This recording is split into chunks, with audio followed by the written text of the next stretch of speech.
విజ్ఞానం ఆకాశపు టంచులనే తాకుతున్నా అంధకార పాతాళాన్నెందుకు దిగజారుడన్నా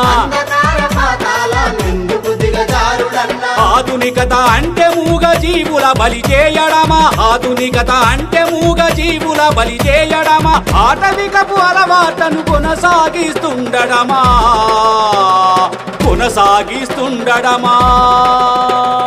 మహాకరుణ యాత్ర ఇది మహాకరుణ యాత్ర జీవులపై చైతన్యం కలిగించే యాత్ర